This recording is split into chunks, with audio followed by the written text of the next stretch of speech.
There's a guy named Tim Tebow. He signed with the team, or he plans to sign with the team, a one-year deal, minimum salary, according to ESPN's Adam Schefter and multiple reports. Tebow flew into Philly on Sunday, and he'll be at the Eagles complex today for the start of the team's offseason program. The signing was first reported by Fox Sports. Before signing Tebow, they decided that they wanted to try and trade Matt Barkley. They weren't able to do so, so they decided they would sign or attempt to sign when Tim Tebow. It reunites him with his former pal, Mark Sanchez, Sam Bradford, another Heisman Trophy winner.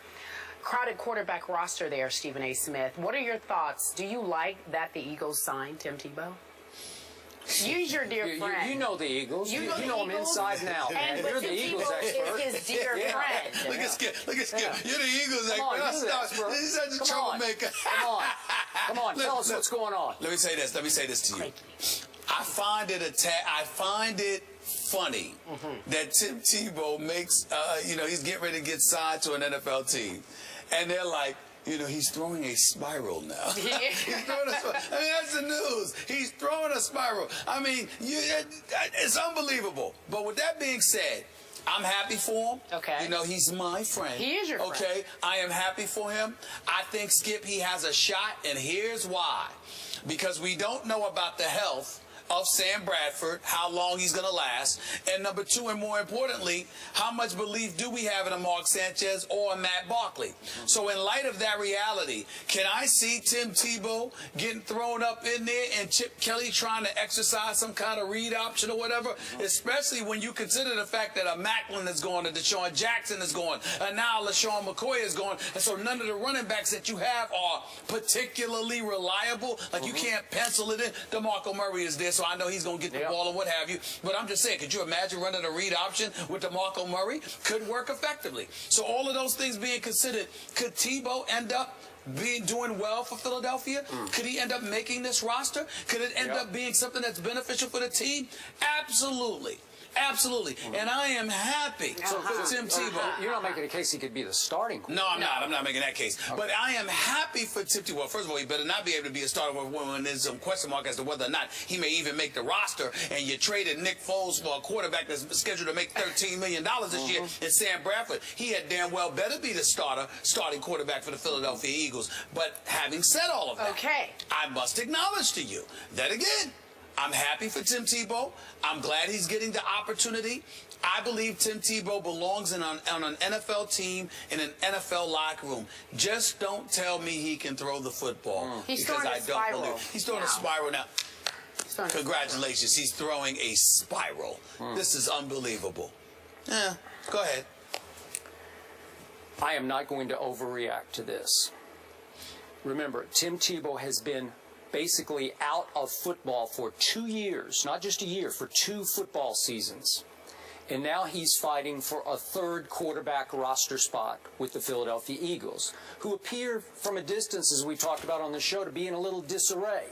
And I'm still not ruling Chip Kelly out of the Mariota Derby. So that could dramatically change things on draft night, depending on how things fell. Okay. Are you counting Chip out of that? I'm not. He says he's out, that Sam Bradford is not, as to quote Chip, a chip as in bargaining chip. But who knows what might happen there. They have tried hard to trade Matt Barkley, and they failed. They tried to trade him to the Dolphins, and they failed. I'm assuming they will dispense with Matt Barkley at some point. So, again, does Tebow have a shot to win the third spot? He does. But now let's go a little step farther here. If any coach in the National Football League can utilize Tim Tebow's strengths, Chip Kelly will. Chip Kelly does not think. He refuses to think like an NFL coach. He still thinks like a college coach. He still runs a college read offense.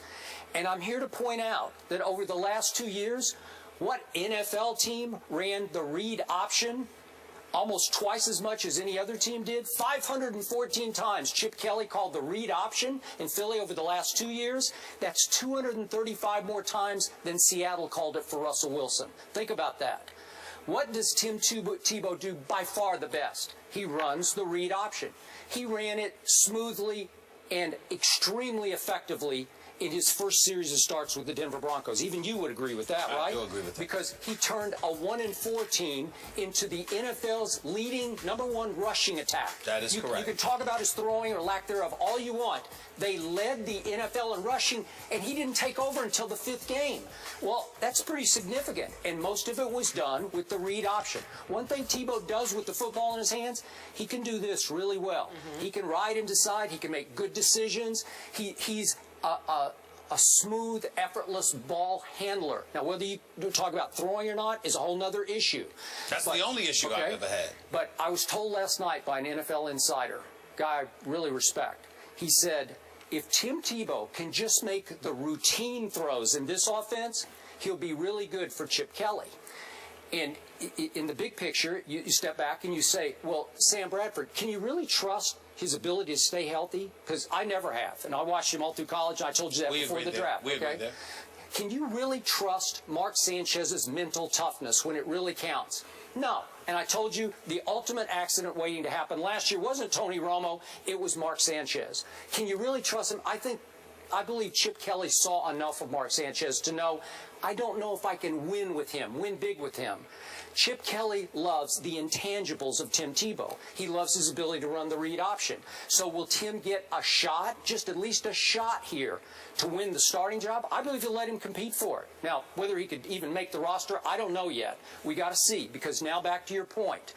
Tom House is a good friend of mine. I've known him forever. He's the throwing guru who's had Tim in his camp now for 3 years in a row. He has tutored Tom Brady and Drew Brees and Carson Palmer.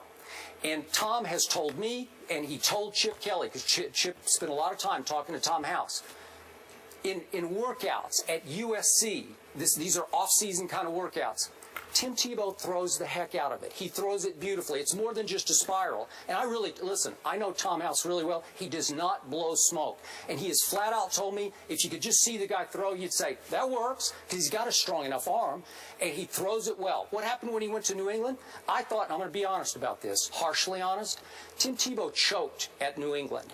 He went up there in the company of Tom Brady, and he came all apart. I have never seen him throw the football that poorly. That was too much pressure for him to try to compete with even Ryan Mallett and Tom Brady. But he can't translate what he can do in a session with Tom House to the football field. And if you can't, this is his last stop. It'll be his best stop, his best shot. But he's going to have to be able to live with the pressure to relax and throw the football the way he can in these camp workouts. Wait a second, Mr. Skip Bayless. I'm not letting you slide so easily. I don't recall you ever saying that you thought Tim Tebow choked in New England. Why is this the first time I'm hearing? No. You said he played bad, but I'm saying the word choke. I've never heard you say. Why are you? How come we're just learning this from you? Because I'm going to lay it on the table for Tim Tebow right now. This is it. You're going to have to reach down into all those intangibles I boasted about, and you're going to have to pull it up and execute it under a lot of pressure in Philadelphia. I'm talking about camp pressure. I'm talking about starting today in their off-season. He's going to be there today, off-season workouts. You're going to have to throw it impressively enough to convince Chip Kelly that at least you can make the routine Another throws. question, rhetorical maybe. Is it possible that Tim Tebow is going to be so fixated on showing that he can throw the football that it can impede his ability to run the read option? Because he's going to be so fixated on proving that he can throw that he's going to get away from what has worked for him, and that could ultimately cost him? I think that's very possible, Skip Bayless. I think the read option comes second nature to him. It's just in his blood. He's done it for so long. He did it all through high school and college. And the other thing is, we must ask ourselves the question, is Tim Tebow, the football player, the one that's being added to Chip Kelly's locker room, or Tim Tebow, the person? Because with Deshaun Jackson going, with LaShawn McCoy out the door, with Jeremy Maclin out the door, who are the kind of guys that Chip Kelly is looking to have? Okay, well, I'm going to bring up your favorite and my favorite Philadelphia Eagle, Riley Cooper. Yes. Who was Tim Tebow's roommate in college? I have no idea. Riley Cooper. I didn't know that. I didn't know that. When they were seniors at the University of Florida, who caught 9 touchdown passes from Tim Tebow 51 catches overall for almost 1,000 yards. Riley Cooper. You don't think he's got some rapport with Riley Cooper? He has some rapport with Riley Cooper, but if this were most other people, Skip, we would be asking ourselves, that was your roommate, how close were you guys? Okay. Had these guys, had this guy. You know what you feel? You feel free to ask that question. That's right. Because I'd be the first to ask that question. I mean, has this guy, did he speak like that around you? Him meaning Tim Tebow. Sure. I mean, that's a legitimate question Riley right now. Cooper speaks that way That's what I'm saying. Yeah. You know what I'm saying? I'm saying, these are all these questions now. I know. These are all these questions because when you think about Riley Cooper, you certainly don't think about Tim Tebow. Hey, are you, being with your connections in Philly, are you hearing anything about what they're saying about the signing? Are they excited about it? Do people care? They don't think a lot of people, you know, peeps that I know in Philadelphia are saying, wow. You know, they were a bit surprised that this has happened. But it had been rumored to be happening for weeks now. Okay. And Skip knows that a hell of a lot better than even I do. But the bottom line is that in the end, Tim Tebow is a quality guy, and he's a football player. He deserves the opportunity to prove. Just because he's signing this one-year deal doesn't mean he's going to make the Philadelphia Eagles roster. Sure. He's not guaranteed the spot. He has to go on there and earn it. And I have no problem with him being given that opportunity because I think his success in the NFL has earned him a chance to make the roster, but not a guarantee, particularly as a quarterback, because I still need to see whether or not he can throw. Look, Chip Kelly has been all over the map with his quarterback situation. Yes. So this is just another crazy wrinkle.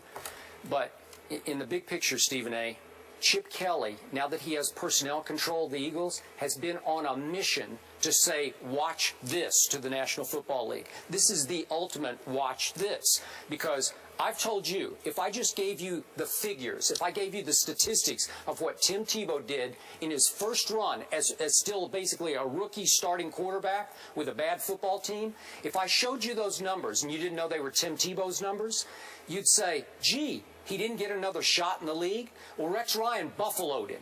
He frankly lied to him. Tebow took the Jets' opportunity because he thought he was going to get a real shot to compete with Mark Sanchez, and he never got a chance. Gotcha. And the New England thing was completely ill-fated.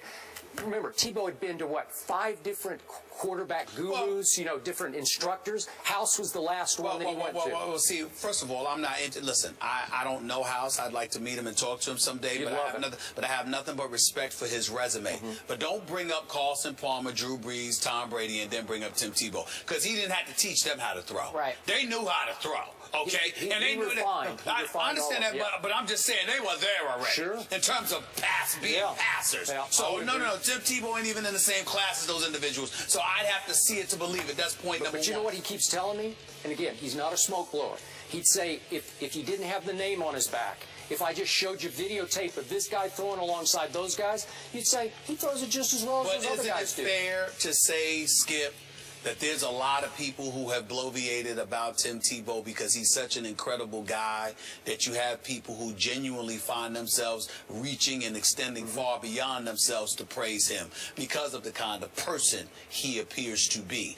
I think people that get around Tim Tebow, I question all their objectivity, all of them, because Tim Tebow is that great of a guy. And you find yourself rooting for him more than you root for most. And that's what I find. That's why, no disrespect to Mr. House. I'm just simply saying, you get around Tim Tebow enough, any level of progress, you're going to sit there and praise. I get it. I'm not trying to knock Mr. House in any way. Yep. I'm just simply saying Tim Tebow has that kind of effect on people. You get around him, it's like... Because he showed your friend. It's my man. You see what I'm saying? I swear to you, I'm not joking. Yeah. I'm not joking. I really want him to succeed. Okay, here's what happened. Bottom line, before he went to New England, people like you were so hard on him because he couldn't throw. Yep. It got to him psychologically. I think he started to come apart at the seams. It's almost like you get the throwing yips, the way Tiger had the chip yips the first couple of tournaments of the year. After a while, you overthink it, you over-try. Interest of full disclosure, Skip. I emphatically disagree with that. I think that Tim Tebow appreciated folks like me because I was like, hey, look, I don't think you can throw. Tim Tebow came up to me and literally thanked me for my criticism because he said, quote, it's all about football. But whereas yourself, you talked about him, you raved about him, and I'm bringing this up because I want you to address it. You praised him so much. Some would argue that you bloated expectations for him, and as a result, he would argue that. I'm saying, and as a result, that put him in a tougher spot than my criticism of him ever could. Okay, what do you always say about the criticism you take on this show? Sure. You get backed into a corner to defend yourself, and then if you lift those quotes out, it's as if you're making that your opinion when actually you were just defending. You were responding. Okay. You see what I mean? So all I said before the draft was I'd take Tim Tebow at the bottom of that draft. He went 25th overall. That's true. And that if you let him run only the read option, only the Florida read option, he could win games in the NFL. No Pro Bowl. He could throw it well enough to win games because he ran the read option so well. And what happened? Out of desperation, Denver finally said, okay, let's let him try this. And then every day, somebody sat in that chair. It was either you or whoever else. We're going to have Mark Schlereth on later. He was all over me. People attacked me every day. How can you say this? And I'd say, well, let's see what happens, because I think he's going to go 7-4 as the starter. And he went 7-4 and he won a playoff game. That was pretty great. Well, but the point that I'm trying to make to you, Skip, is that all the points that you just elocuted is absolutely on the money. You did say that. But, Skip, most times you said it, it was unsolicited. It wasn't you being provoked. Sometimes it happened. Well, then I started reacting to his performances. So what happened? So what happened is you couldn't let it go. It's 2 years later, you still torture me about the Pittsburgh pass. I mean, come on now. It ain't like somebody being up here instigating. Oh, stop it. It's not like people get to you and go like that. Well, yeah, see what Tim Tebow isn't doing or whatever, and they got to remind you. Oh, no. Every now and then you bring it up to rub it in our faces about what you knew about Tim Tebow. Because he was out of the league after that. All I'm saying is, how many rookie quarterbacks go 8-5? And then they can't play 8-5, and then they're out of the league? Are you kidding me? Listen, they're out of the league? Hey. What is that about? I told you before. The Jets, I totally agree with you. He was sabotaged by the New York Jets. He was sabotaged by the New York Jets. And that was really the downward part right there. Well, what are you supposed to do if you're Denver? I got a chance to keep Tebow or to get Peyton Manning. What am I supposed to do? I'm going to roll with Peyton Manning. Okay, last quick point. Go ahead. Please. I hope Tim has sort of matured in this, and you know how much I respect his spiritual views and his stances that he takes. It's a la what we talked about Manny Pacquiao. He's doing what the Bible tells him to do. But now, at this stop, last stop, but a great stop for him, he should sort of rein that back in just a little bit. I agree. Just wait. Don't prove it on the football field. Then use your platform to speak of your religion. Okay. Fair. That's fair. All right, so again, Tim Tebow expected to join a very crowded roster. Mark Sanchez, Sam Bradford, and Matt Barkley. We'll see what happens if he makes the team. This is what we've been waiting for, Stephen A. We've heard about this interview. Now we can see it. What? Stephen A sits down with Floyd Mayweather. No topic, off limits. We share highlights, and then we get Stephen A's perspective in just a few moments. Also coming up, more NBA playoffs. Apparently, a certain cowboy quarterback turned comedian. We keep track of everything. Head over to our Instagram page. Check it all out. First Take just getting started. We'll be right back in just a few moments. But to do so they decided they would sign or attempt to sign when Tim Tebow. It reunites him with his former pal, Mark Sanchez, Sam Bradford, another Heisman Trophy winner. Crowded quarterback roster there, Stephen A. Smith. What are your thoughts? Do you like that the Eagles signed Tim Tebow? Use your dear friend. You know the Eagles. You know them inside and out, man. You're the Eagles expert. Is his dear friend. Look, it's unbelievable. But with that being said, I'm happy for him. Okay. You know, he's my friend. He is your friend. Okay. I am happy for him. I think, Skip, he has a shot, and here's why. Because we don't know about the health of Sam Bradford, how long he's going to last, and number two, and more importantly, how much belief do we have in a Mark Sanchez or a Matt Barkley? So in light of that reality, can I see Tim Tebow getting thrown up in there and Chip Kelly trying to exercise some kind of read option or whatever, especially when you consider the fact that a Macklin is going, a Deshaun Jackson is going, and now LaShawn McCoy is going, and so none of the running backs that you have are particularly reliable. Like you can't pencil it in. DeMarco Murray is there, so I know he's going to get the ball or what have you. But look at Skip. You're the Eagles. He's such a troublemaker. Come on. Tell us what's going on. Let me say this to you. I find it funny that Tim Tebow makes, he's getting ready to get signed to an NFL team. And they're like, he's throwing a spiral now. He's throwing a spiral. I mean, that's the news. He's throwing a spiral. I mean, There's a guy named Tim Tebow. He signed with the team, or he plans to sign with the team, a one-year deal, minimum salary. According to ESPN's Adam Schefter and multiple reports, Tebow flew into Philly on Sunday, and he'll be at the Eagles complex today for the start of the team's offseason program. The signing was first reported by Fox Sports. Before signing Tebow, they decided that they wanted to try and trade Matt Barkley. They weren't able